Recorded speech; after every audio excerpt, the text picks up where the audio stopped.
Hello everybody, welcome back to Out of Body. My name is Sabrina and welcome back to another creepypasta reading video. So I think I'm going to be doing these probably weekly. I'm going to try to, in addition to my weekly uploads, just because I think that it's fun and you guys seem to enjoy the one I did on Valentine's Day. So yeah, in this video, sit back and relax and maybe turn a light off and enjoy these creepy stories. So the first story I'm going to be reading is called I'm Being Stalked, and it was posted in Reddit No Sleep by Reddit Captain 1234589. I will of course link their information down below, as well as a link to the original post so you can give it a like or follow along as I read. I'm being stalked. Exactly the title. I'm being stalked and I don't know what to do. They're going to get me. It started about a year ago. I would notice these three men everywhere I would go. No matter where I went, no matter what I was doing, I'd always see them at some point or another. They were never together, but always the same three.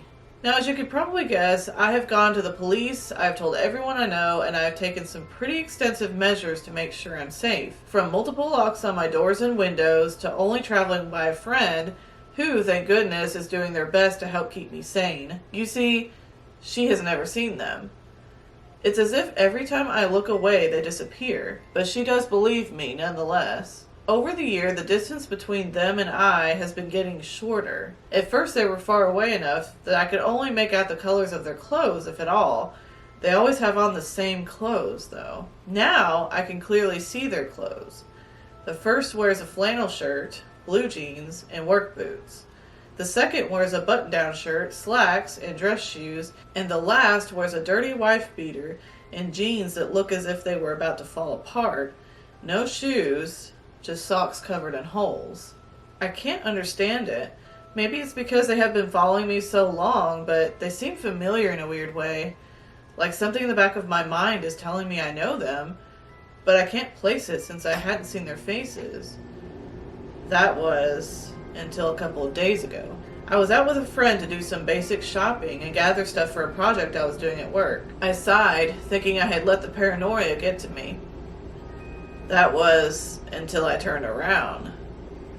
There stood the man in the dirty wife beater. He was a heavy-set man that looked like he hadn't bathed in years. His head was dented in on the left side where he had been struck by something. Blood slowly oozed from the wound, and I could make out what looked to be his brains. The fear that ran through me was almost paralyzing. I grabbed my friend's arm and ran out of the store. As we ran to the car, she kept asking me what was wrong or if I saw someone, but the fear kept me running. As we made it to the car, I told her what I saw. She had a look of sadness and sympathy. I turned to look out the window, and that's when I saw the man with the flannel shirt. He, too, looked just as horrid as the other man. That led me to assume the man with the dress shirt would look the same. And I knew then why there was a sense of knowing them. I have seen them before. I screamed out for her to drive. She threw the car into drive and we left. She had a very worried look on her face. She wanted to speak but was hesitant. "Spit it out already," I told her. She said, "Are you sure someone was there?" She asked as gently as she could. "Of course there was. Why do you think I would make this up?" I yelled at her. How dare she accuse me of that? "Tracy, I looked. There was no one there," she said once again, being as gentle as she could. "You don't understand. They shouldn't be here," I screamed out, tears flooding my eyes and face. "What do you mean, honey?" she said with a confused look as she glanced between me and the road.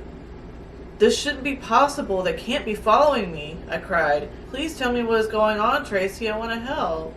She had tears and worry in her eyes. "They can't be following me because I killed them. I killed all three of them almost 2 years ago." I was now choking on my sobs, and Candace's mouth hung open. She pulled the car over quickly and jumped out. Why did I have to tell her that?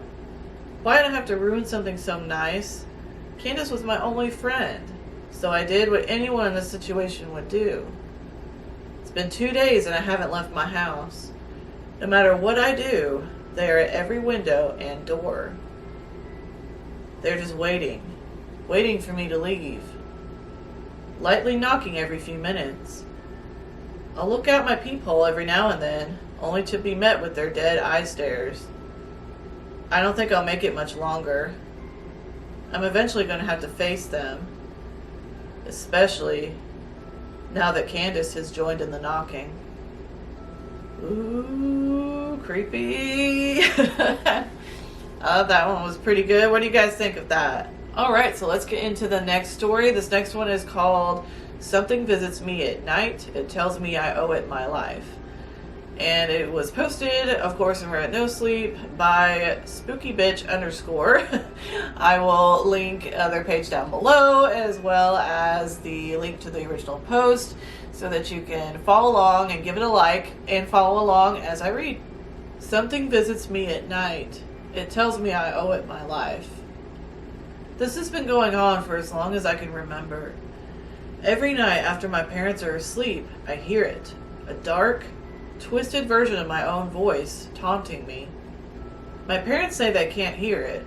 Over the years I have cried, begged, and pleaded with them to believe me. On the nights I'm not completely frozen with fear, I go to their bedroom and beg them to come to my room and listen. The times they relent and come with me, the taunts turn to weeping. They still insist they can't hear anything. I have torn my room apart, looking for any evidence that something is or has been in there, but I find nothing. On nights where I've been particularly disturbed, my parents have made a show of checking my wardrobes and drawers for me, but nothing. I've been in therapy since I first started complaining of all of this, and every therapist I've had has told my parents I either have an overactive imagination or that I am suffering from night terrors. Whichever they put it down to, they tell us that I will eventually outgrow it. I turned 16 yesterday, and I can see my parents are growing increasingly concerned. I know I won't outgrow this. What is happening is real, but no one will listen. The reason I'm posting about it now is its presence is growing stronger. My earliest memories of it, the voice was very low and weak. It sounded muffled, almost like it was behind a closed door. Each time I'd start feeling comfortable enough to ignore it, the voice grew slightly louder and clearer. It tells me that I don't deserve what I have, that I owe them my life, and that it is unfair that I get to live. 6 months ago was the first time I heard it scream, loud enough that it sounded like it was right in my face. The fear I felt at that moment was almost physical, like my body sank below the earth, and my brain was trying to climb its way back out to safety. It screamed at me that it was their turn. That was the last I heard of it that night, but it has only exasperated since then. A week ago was the first time I saw it. I thought I was hallucinating at first due to lack of sleep. I was getting ready for bed when I thought I saw something behind me in the mirror. I turned, but nothing was there. I got into bed, switched my lamp off, and was scrolling on my phone when I thought I could see a shadow above me. I put my torch on, and looking down at me was my own face. But it was not quite right. I tried to scream, but it got caught in my throat. The face looking back at me flashed a twisted smile and said, "Wow, you can actually see me now." I scrambled out of bed and sprinted to my parents' room, screaming through tears that there was someone in my room. My parents came to my room to check and said they couldn't see or hear anything, but it was still there. I was hysterical, pointing and screaming at it. They were telling me there was nothing there and trying to calm me down. This fake replica of myself was now standing in the corner, completely ignoring me and looking at my parents longingly and crying. I felt like my head was going to implode, both from fear and frustration. How could they not see it? It was right there in front of us. I slept on the floor of my parents' room that night. The next morning at breakfast, my parents said they were worried as that was the worst they had seen me. I tried to plead with them again to believe me, but they insisted they couldn't see it. They said my current therapist obviously isn't working, as it's getting worse, not better. I stormed out and went to school early. Over the last week, my parents have been obsessively Googling and calling clinics to try and find a specialist that could help me with my condition. They've made me stay in my room each night as they're concerned about feeding the delusion. It has been a nightmare. I've been able to see it every night, and it gets in my face and endlessly berates me. "You don't deserve this life. Give it to me. It's my turn." All I could do was close my eyes and cry. Last night, however, was different. It was my birthday, and I spent the day as I usually do. Pancakes for breakfast, went to watch a movie, and in the evening my grandparents came around for birthday cake. Once it had gotten late, I went up to my room and went through my usual nighttime routine. I switched the lights off and got into bed, scrolling on my phone like I always do. Not long after, it began again, like clockwork. It started with singing. Happy birthday to us. Happy birthday to us. Its voice dripping with hate. I switched the lamp on and there it was, standing there, sneering at me. For the first time in my life, I spoke to it. I asked it what it wanted, and it basically spat its words at me. It told me that it's been telling me what it wants all along. It told me that it's been with me since the beginning, and just because I tried to get rid of them doesn't mean they ever went away. They will always be a part of me. I asked it what it was talking about. It said I was selfish. There was enough love for both of us, but I had to take it all for myself. I told it I'm just a kid and I've never hurt anyone. It scoffed at me and said I hurt them before I even took my first breath.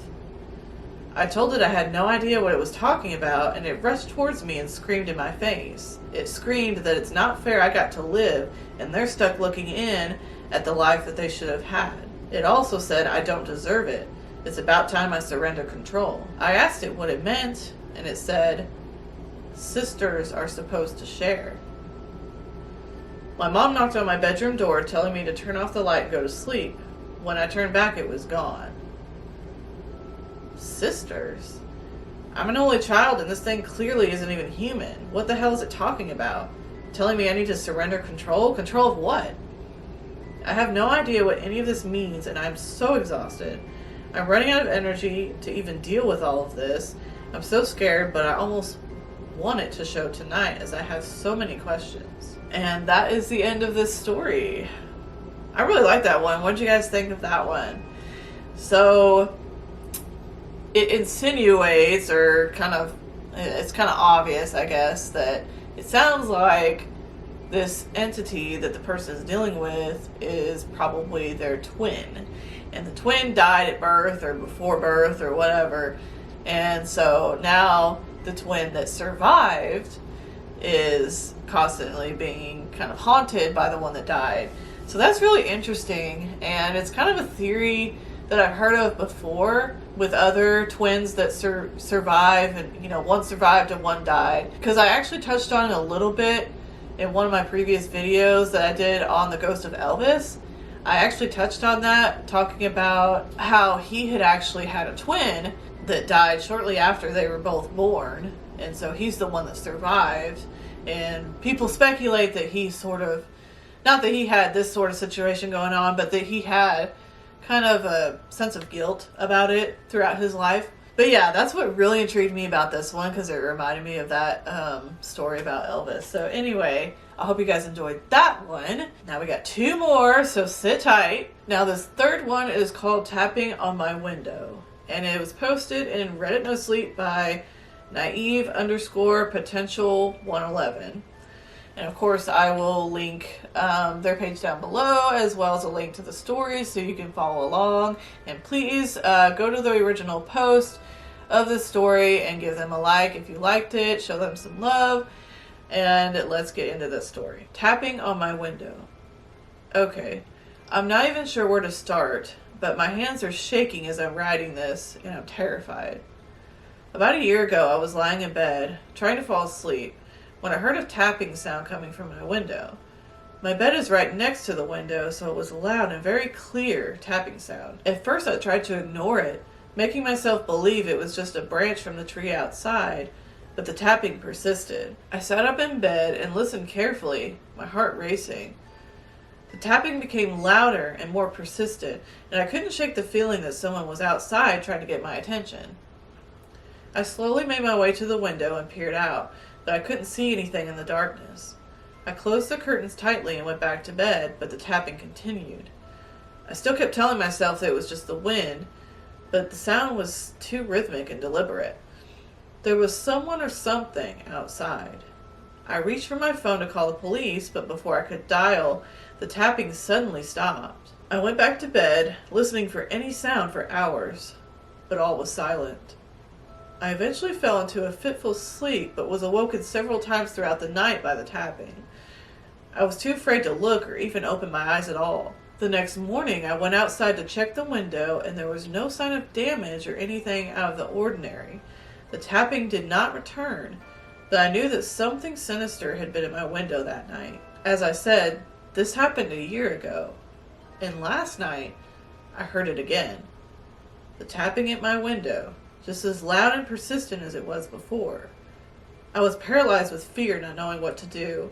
I actually mustered up the courage to get out of bed and go to the window. I cautiously pulled back the curtains with my heart pounding in my chest. There it was, a figure standing outside my window, smiling at me eerily. The smile stretched unnaturally wide across its face, and it just stood there, still tapping its finger on my window. I stumbled back from the window in terror, tripping over my feet. I scrambled to my feet, heart racing, and ran into my bathroom. I stayed there the whole night. I was on my phone with my brother for a while, who tried to calm me down and obviously thought I was making this up, but it made me feel safe. After about 4 hours, the sun started to rise, and I gathered the courage to open up my bathroom door. I was facing the window with the curtain still open. No sign of the figure. I am left with no explanation for what I saw. What was this, and what does it want? No one believes me, and I am terrified. It's getting dark again now, and I don't know if the figure will be out there tonight, waiting for me, or if he'll reappear a year from now again. I'll keep you updated. Yeah, that one was pretty creepy. Like, it didn't have a twist or anything. It actually sounds more legit, like it really happened to somebody. So I'm curious to kind of follow it and see if there is an update at any point in time. So yeah, I hope you guys enjoyed that one. We got one more story, and this one I'm hoping will turn into a series. It actually says series on it, but as of yet, I don't see any other parts that have been written. Alright, so this one is called I Believe That My Family Is Trying to Kill Me. And it is posted in Reddit No Sleep by Elisa1254. And of course, I will link their page down below, as well as a link to this original post. Please go ahead and give it a like. Go visit their post, give it a like, show them some love. If you want to, follow along while I read. I believe that my family is trying to kill me. I need someone's genuine opinion. Something weird happened, and I don't know how to write this. I'm writing at my university's library because I no longer have a home. My account is still up, and I will use this as long as possible. I'm scared and confused, unable to express my worry to anyone I know, so please listen. Hear me out. I remember going to bed Sunday night with my light on. It was a good sleep. I remember that much. But once I woke up Monday morning, I was on the side of the road, about a kilometer outside the city I call home. I was in a daze, almost as if I had been knocked out or hit. I had scrapes and cuts all over my body as I stood up confused. I had no recollection of how I got there, let alone why I was covered in cuts and bruises. I knew I had to get home, so I began limping back. When I got home, something felt different. The grass was unkept, and the paint was peeling on the house. At that moment, I really didn't feel the need to acknowledge this, considering I felt like shit. I walked up the mini stone path overgrown with weeds, wavering and stumbling as I reached the door, opening it slowly while entering, completely fatigued. I walked in, not minding much as I had felt both hungover and like a bag of trash. I heard dishes being washed while I took my shoes off. Dad was never home, and my sisters were lazy, so I knew it could only be my mom. I tried to be quiet, to not let her hear me, but it was already too late. "Hey, hon," I heard her say from the other room. "How was your night?" I was too tired to elaborate or go into detail. Hell, I felt I might be asleep. "Mom, I'll just talk to you later. My head's hurting and I feel like shit. Too much to get into right now." In my attempt to be friendly and not hurt her feelings, I successfully dodged the bullet and was allowed to go to my room. When I entered my room, an odd mildew-like smell lingered.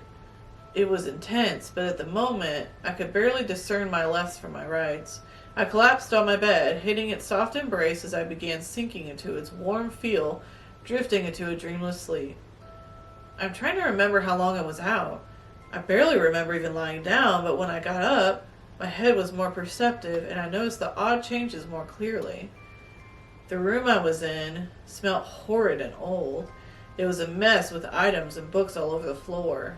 There were objects that I never remember owning, and some that I didn't even recognize, but it was still my room.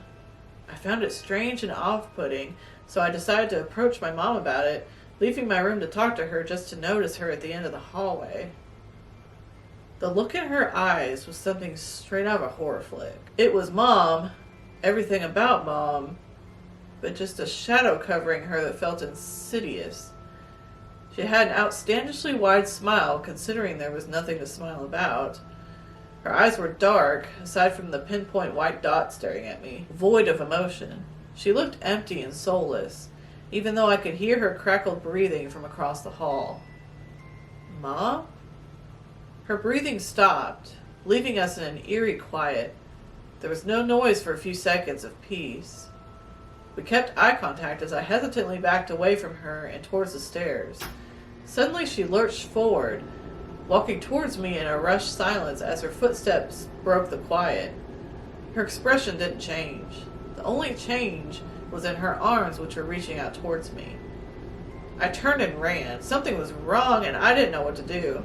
I got downstairs faster than any athlete could have, making my way to the dining room. As I reached the doorway, I paused in horror, seeing the rest of my family. They all stared at me silently with distorted faces and broad smiles. The room was silent, aside from the approaching entity.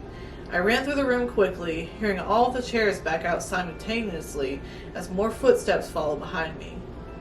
I ran to the door, body checking it open with pure adrenaline propelling me forward. I sprinted out and down the street, hearing the footsteps distancing themselves from me. I didn't live far from the university I was attending. I could walk there every day in a solid 10 minutes, so this time I got there in 5, going in to see absolutely no signs of life. The ground was covered in soot, and I could smell sulfur as I made my way to the library, one of my safe havens. I've made it there, but I must figure out what to do. I escaped my family for now, but I don't understand what is happening. I hope this is some kind of bad dream, one I will wake up from any minute. But my phone is nearly dead, and I need to know I'm not alone here. Can anyone see this? Am I heard? Please answer me. Considering the internet is still up, someone has to answer me. Can anyone tell me if this is an isolated problem or if I'm alone? I'm not where I'm supposed to be. Please help me. And that is the end of this particular part of the story anyway. I don't know if there's another part. I don't see one. I'm hoping they'll post an update. It almost sounds like maybe they woke up into another dimension or something, or like a parallel universe. Or what it really reminded me of, if you guys have seen the movie Coraline, it definitely reminds me of that, about the girl who ends up coming in contact with like this parallel sort of universe. It's kind of a paranormal type thing. It's been a long time since I've seen it, but anyway. But yeah, she basically comes in contact with like this duplicate version of her family, but the family is like not quite right, and it's very creepy. So if you guys like that one, definitely show the Reddit poster some love. Anyway, I hope you guys enjoyed this video. Hope it gave you a good scare, and I hope you have a good night, and I will see you in the next one. Bye.